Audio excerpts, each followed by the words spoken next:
The visitor who wasn't supposed to exist, Jason, lived alone on Outpost Delta 7.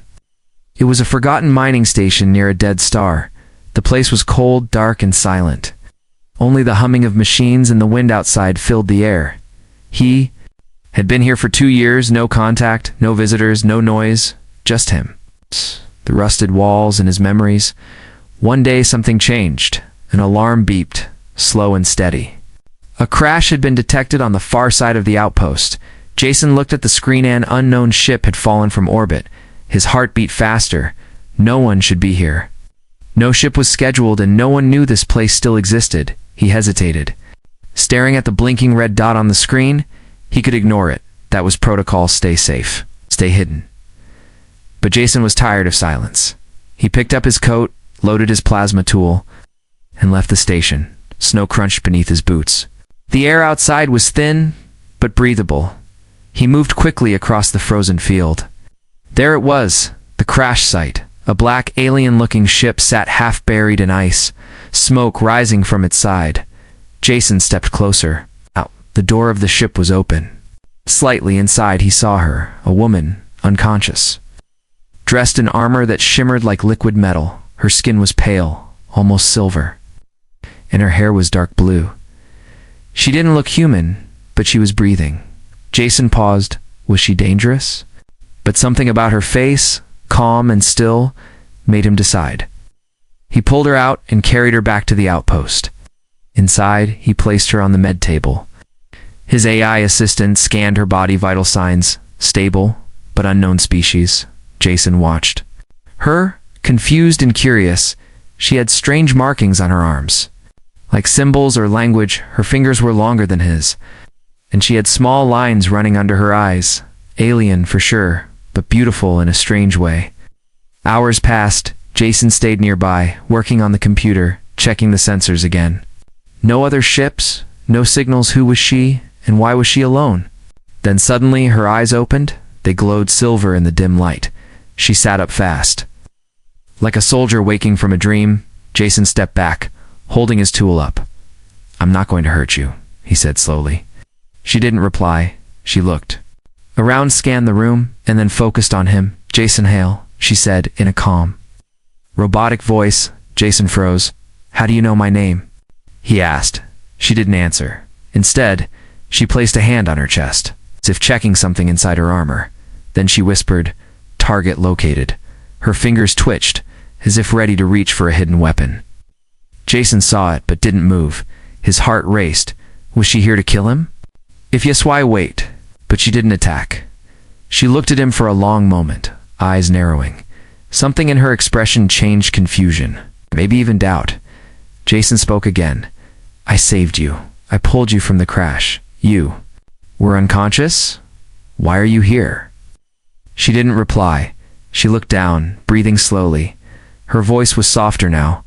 "I was sent here for a reason," she said, "but now, I don't know if that reason is right." Jason took a small step forward. "What's your name?" She looked up at him. "My name is Zyra," she said. "Zyra of the Corellian Shadow Corps." Jason didn't recognize the name, but he felt the weight behind her words. It sounded like a warrior's title. Zyra stood slowly, still watching. Him, she didn't draw a weapon, but the tension in the room was heavy.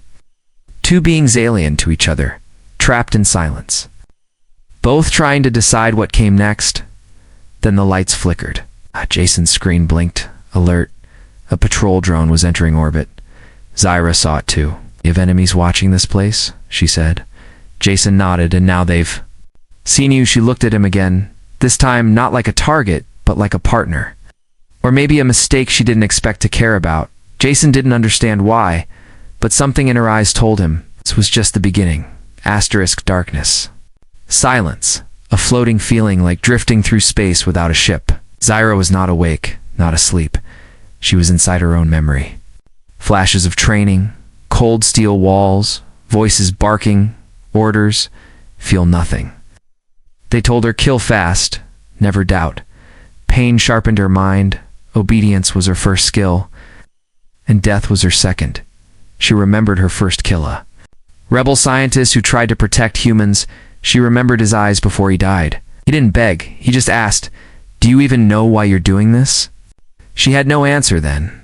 Only now, inside this strange place, she began to wonder. Her eyes opened again. The human Jason was sleeping in a chair nearby. He had stayed close all night. Why? She had nearly killed him, but he had treated her like someone worth saving. He had even smiled at her once. A real smile, like people do when they trust someone. Zira looked around the small room, metal walls, blinking lights, warm air. The outpost was old, but alive, like him, worn down, but still breathing.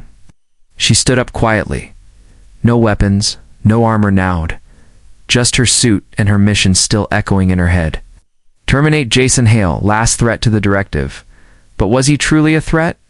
Or had they lied to her like they lied to so many others? Zyra walked to the control room. Jason had left everything unlocked. Foolish, or maybe just kind. She sat at the console and accessed the station logs. There she saw it. Images, videos, messages all connected to a secret mission Jason had been part of a science team studying alien weapon tech.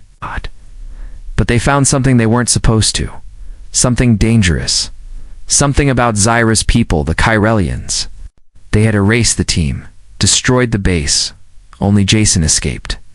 He had been hiding ever since. Zyra leaned back, breathing slowly. Her mission was not about peace. It was about silence. She wasn't sent to stop a killer. She was sent to kill. A witness. Footsteps behind her. Jason stood in the doorway. Tired eyes watching her. "You found the files," he said. Not angry, just calm. Zyra nodded. "You weren't supposed to survive," she said. "I know," he replied, sitting down. "But I did." They sat in silence for a while. Zyra studied. His face, there were scars, old ones. Some on his hands, some on his neck. Marks of survival. He wasn't a soldier, but he had lived through war. "I remember your ship," Jason said suddenly. "One just like it attacked us years ago. My crew. They didn't make it." Zyra looked away, guilt pressing down on her chest.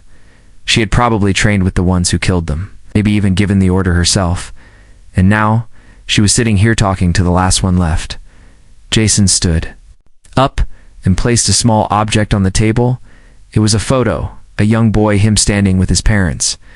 All smiling, Zyra stared at it. Something inside her shifted. Not pain, not duty, something else. A weight she couldn't name. "I was told humans were dangerous," Zyra said quietly. "That you were selfish, violent, unstable." Jason smiled. "A little, some of us are," he said, "but most of us. We just want to live." Zyra didn't respond. She walked back to the medical room and sat alone. For the first time in years, her mind was loud. No orders, no training, just noise. Emotions, doubt, and a question that refused to go away. Why did she hesitate when she had the chance to kill him? She opened her wrist communicator. A message waited for her, blinking red. "Update status," it said. She stared at it, then finally replied, "Target located, but observing behavior." Seconds later, a new message appeared. "Delay not. Authorized. Send coordinates for strike drone. Complete the mission." Zyra closed the screen. She walked to the observation window and looked out at the stars. She could end this now. Just one signal, and the drone would arrive, quick, clean, easy. But as she stared at the stars, she saw something else, her reflection in the glass. Not a killer, not a shadow, just a woman, tired, unsure, and for the first time afraid. Behind her, Jason called out, "Zyra, everything okay?" She turned and answered, "Yes." But she was lying, because everything had just become much more complicated. Zyra stood under a night sky filled with frozen silence. The stars above her were cold and distant, like old memories she couldn't forget. She had killed under those stars, traveled across galaxies without rest. But tonight, they looked different. Not like targets, not like coordinates. They looked like questions. Inside the outpost, Jason worked silently. He had started repairs on the damaged defense grid. He didn't ask Zyra for help. Maybe he didn't trust her. Maybe he was just giving her space. Zyra didn't know what felt stranger, his silence, or her wish to speak, she entered the control room. Jason looked up briefly, then back at his tools. "You don't have to help," he said calmly. "I know how to work alone." Zyra stepped closer. "I wasn't trained to help," she replied, "but I want to learn." Jason paused. He handed her a toolkit. No smile, no warmth, just quiet. Acceptance. Together, they worked, not as friends, not as enemies, just as people trying to survive. As they repaired a terminal, Jason began to speak. Not about war, not about betrayal, but about stars. He pointed to the monitor where a map of nearby systems was displayed. "I used to believe the stars were full of wonder," he said. "My mother would tell me each light had a story. She was wrong," he added softly. "Some stars just hide monsters." Zyra didn't answer. She had seen those monsters. Sometimes she was one of them. Jason continued. "My team found something on a Chirelian artifact. A symbol, a code. It proved that the war wasn't started by humans. It was planned. Orchestrated by someone who wanted us gone." Zyra felt her throat tighten. She had heard whispers during training about a cleansing, about rewriting history. But she was told it was necessary, surgical, clean, honorable. Now it all sounded like a lie. Jason tapped a console. A file opened. A video played. Footage from his old station fire. Screams, flashes of light. Then a figure appeared on the screen. A Chirelian commander in black armor. Zyra recognized him. Commander Talvek, her mentor. Her superior, the same one who gave her this mission. "That's him," Jason said. "He led the strike on my base." He called it a security measure. But he didn't just kill soldiers, he killed scientists, children. Zyra stepped back from the screen. Her chest felt heavy. She had trained under Talvek. She had followed his every order without question. Now she saw him not as a leader, but as a butcher. Jason noticed her silence. "You knew him?" Zyra nodded slowly. "He trained me," she said. "He shaped me." Jason didn't speak, but his eyes said enough. Later that night, Zyra sat alone in the storage bay. She pulled out her hidden communicator. One more message had come. Drone. Arriving in 36 hours, prepare for final phase. She could end it all. Let the drone erase the outpost, erase Jason, erase her doubts. But something inside her refused, not because she was afraid, but because Jason had shown her something more powerful than fear. Truth. She closed the communicator and stared at a small star through the window. It flickered just barely, almost like it was alive. Like it was watching. Footsteps echoed behind her. Jason entered with 2 cups. "I don't know if your species drinks tea," he said, "but it helps me think." Zyra took the cup, surprised by the gesture. It was warm, so rare in her world. They sat quietly, sipping. Jason glanced at her. "I don't hate you," he said suddenly. "You were sent to kill me. I get that. But I think you're more than just a weapon." Zyra's hand tightened on the cup. She wanted to tell him everything about the drone, the orders, the voices in her head, but she stayed silent. Because even now, she didn't know who she really was that night. Zyra didn't sleep. She wandered the halls of the outpost, looking at its rust, its cracks, its loneliness, but also its strength. It had survived destruction. Like Jason, and maybe, just maybe, like her, the silence was no longer peaceful. It felt sharp, like something waiting to break. Zyra sat near the main window, her eyes fixed on the stars. But her thoughts were not in space. They were inside her, loud, violent, and growing more dangerous by the hour. The drone was coming. She had confirmed the strike code 30 hours ago. The Chirelian kill drone would arrive soon, silent, invisible, and deadly. Its target was clear. Jason Hale and anything near him. She hadn't canceled the signal. She hadn't stopped the countdown. But she hadn't told Jason either, because she didn't know what she wanted anymore. Behind her, the door hissed open. Jason entered with a tired look, holding a datapad. "I fixed the outer antenna," he said. "Give us enough range to send a deep signal." He looked hopeful. Zyra looked guilty. She took the pad and scanned the data. Jason walked past her, muttering to himself. We could call for help from a neutral station, maybe even get asylum. Someone has to hear what I know." His voice was light, but his words were heavy. Zira could feel the hope inside. Them, and she knew what was coming, would destroy that hope. Later, while Jason ran a systems check, Zira walked to the armory. She opened a hidden panel in her wrist typing. Override codes only she knew. A small black device slid out. Her emergency disruptor, a weapon strong enough to disable even a kill drone. But using it came at a cost. It would drain her energy suit and expose her location to Chirelian command. Using it meant choosing a side. She stared at it for a long time, then placed it in her belt just in case. The next morning, Jason found her in the central hallway. "I've been thinking," he said. "We should leave soon." Zira raised an eyebrow. "You said this place was safe." Jason shook his head. "I thought it was." But the system's sensors picked up a strange signal. Zira tensed. What kind of signal? Jason frowned. Small, fast, non-human tech. Could be a scout. Could be worse. He looked at her. "I don't think we have much time." Zira nodded slowly. She already knew. The drone was close. They began prepping the old shuttle. In the outpost's hangar, it was barely functional, rusted. Low power, limited range, but it might just get them to a neutral zone. Jason worked hard, focused. Hands dirty with oil. Zira worked beside him, quiet, precise, but distracted.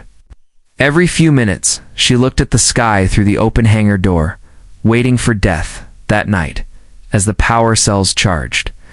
They shared another quiet moment. Jason handed her a ration bar and leaned against the wall. "I always wanted to see Earth again," he said.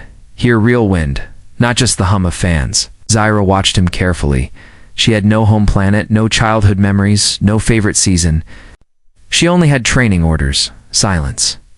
But when Jason spoke, she wished she had more. The alarm hit them like a thunderclap. Red lights blinked, and a low siren echoed through the station. Zira's eyes widened. Jason ran to the control panel. "Something's entering lower orbit," he said fast. Zira stepped forward, scanning the readings. It was here, a drone, cold, efficient, and without a soul. It had no face, no voice, only a purpose. "To eliminate, we need to leave," Jason said, voice tight. Zira hesitated. If they left now, the drone would follow. If they stayed, it would strike. Once, unless she made a different choice. "I have a way," she said. Jason turned to her, a way to fight it. "But it's not safe."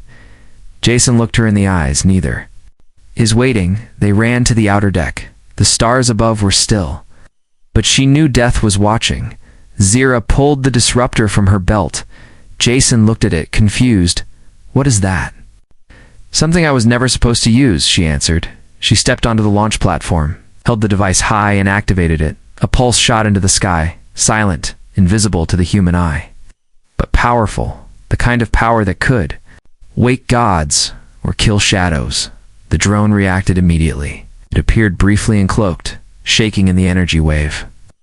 Jason saw it and stepped back in shock. "That's a Chirelian drone," he said. Zira didn't respond. She focused, pushed more energy through the disruptor.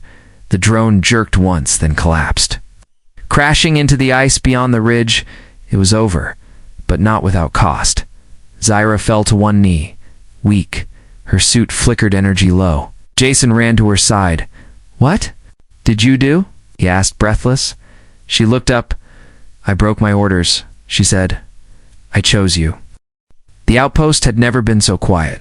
No alarms, no drones, no voices. Only the sound of Zira's breathing, shallow and slow. She lay on the floor of the launch deck, armor cracked, eyes half open. Her body trembled from energy loss, but her heart, something she never used to listen to, was still beating. Jason knelt beside her. He had dragged her inside, past the frozen doors and dark hallways. Now she rested in the old medical room. The lights flickered and the machines buzzed. Quietly, but none of it was louder than the thoughts in Jason's mind. "She saved me." Why? He had every reason to run, to hide, to treat her like the enemy she once was. But instead, he stayed. Because something in her eyes, right before she collapsed, had felt. Real hours passed. Zyra didn't wake. Jason worked non-stop pre-filling. Her suit's core with power from the reserve generator. He read old Chirelian tech logs. Trying to understand how to stabilize her systems, he wasn't a doctor. But he couldn't sit and do nothing. Not anymore. Zyra finally opened her eyes at sunrise. She saw Jason sitting beside the bed, asleep in the chair, his head tilted back, arms crossed, tired but alive. She studied his face, rough, scarred. Human, but something about him felt stronger than steel. Something she hadn't noticed before, or maybe refused to see. She tried to sit up, groaning from the pain. Jason woke instantly, jumping to his feet. "You're awake," he said. Walking over, Zyra nodded slowly. "You saved me," she whispered, confused. Jason laughed lightly. "Guess we're even." Now she looked down at her hands. They were shaking, not from damage, but from something unfamiliar, fear. "I disabled the drone," she said, "but the signal I sent. It wasn't just a one-time ping," Jason frowned. "What does that mean?" She took a breath. "It means more could come." Soon, Jason stepped back, rubbing his forehead, "So we're still being hunted." Zyra nodded. "But not just you," she added. "They'll come for me too. I broke protocol, I used forbidden tech, and I hesitated." Jason looked at her. "That hesitation saved my life." Zyra didn't answer. Her silence said everything. Later that day, they moved to the comms room Jason had. "Rebuilt a long-range signal device. We can send your message," Zyra said. "They'll the truth about what they did, but they'll track the signal." Jason replied, "I know. I'm done hiding." He uploaded encrypted files, videos, documents, reports. Everything the Chirelians had tried to erase, Zyra helped, typing codes faster than any human could. For the first time, they weren't just trying to survive. They were fighting back afterward. They sat in silence again, not out of fear, but peace. Zyra stared out the window. Her voice was soft. "I never thought I'd question my mission." Jason glanced at her. "Do you regret it?" Zyra turned her head slowly. "No, I regret not questioning it sooner." The outpost hummed quietly. Jason stood up, walked toward the living quarters, then paused. "I'm going to check the shuttle systems again," he said. Zyra looked surprised. "You're still planning to leave?" Jason nodded. "I have to. There's a relay station 2 systems away if we reach it. The message can spread across the galaxy." Zyra stood slowly, her strength returning. "I'll go with you," Jason raised an eyebrow. "Are you sure?" Zyra stepped closer. "For once, I want to choose my path, and I'm choosing yours that night." Zyra couldn't sleep. She walked the cold halls alone. Her thoughts were louder than ever. She was trained to move like a shadow, but now she felt exposed, not by enemies, but by emotions. She touched the wall gently, feeling the texture of rusted metal. This place, though broken, had given her something new, not just a second chance, but something she couldn't name, something warm, human. She paused outside Jason's room. The door was half open. He was writing something in an old journal. His handwriting was messy, but it was real, just like him. Zyra turned away quietly. She would never be like him, not truly, but maybe. Maybe she could protect what he stood for. Her mission had changed. She wasn't just an assassin anymore. She was something else, something more and deep inside. For the first time, she felt alive. The outpost was breathing again, not with life, but with fire, sparks, and the storm of preparation. Jason moved fast through the halls, checking power cells, tightening bolts, scanning skies. Zyra followed silently, her armor repaired, her focus sharp. No more confusion, no more doubt. The stars above had shifted. Zyra could feel it like gravity pulling in the wrong direction. Something was coming, something bigger than a drone. Something angry because she had said no, back in the war rooms of Chirelian command. Refusal meant rebellion, rebellion meant death. Jason tapped the console, frustration in his voice. Relay stations still out of range, shield grid is unstable. Zyra didn't flinch. "Then we make a stand." Jason looked at her, surprised. "You're serious?" Zyra nodded. "I was trained to follow." but today I fight." She opened a hidden compartment in the floor, a place Jason didn't know existed. Inside were 3 energy blades, 1 plasma net, and a cloaking emitter. All of this was smuggled in years ago. She said, "For when the mission went wrong." Jason raised an eyebrow. "It went wrong," he said. Zyra smirked. "No. It finally went right." Together, they mapped a defense plan. Trip mines in Corridor 4, EMP burst near the reactor core, fallback zone in the lower deck. They didn't have soldiers, but they had will, and sometimes will is louder than war. The signal hit them just before nightfall. A sharp static echo in Zyra's communicator, encrypted, layered, full of venom. "Zyra of Shadow Core." The voice said, "You have betrayed the directive. You will be erased." Zyra stared at the wall, her breath slow, calm, steady. She clicked the "come" open. "Come then," she said. "I'm not hiding." Jason stood behind her, hearing it all. "That was your commander?" Zyra nodded. "My former commander." The attack came in waves. First darkness. The lights in the outpost died all at once. Backup power hummed to life, casting red glows on steel walls, then shadows. Figures entered through the eastern airlock, tall, armored, silent, Corellian operatives, elite, emotionless, exactly who Zyra once was. She moved first. Like lightning, no hesitation, her blade ignited with a low hum. She cut through the first intruder before he could raise his weapon. Jason triggered the trip mines. The blast shook the walls, dropping 2 enemies to the floor. Smoke filled the corridor. Screams echoed behind it. Zyra spun through the fight fluid. Perfect, unstoppable. But this time, every move had purpose. Not to kill, but to protect.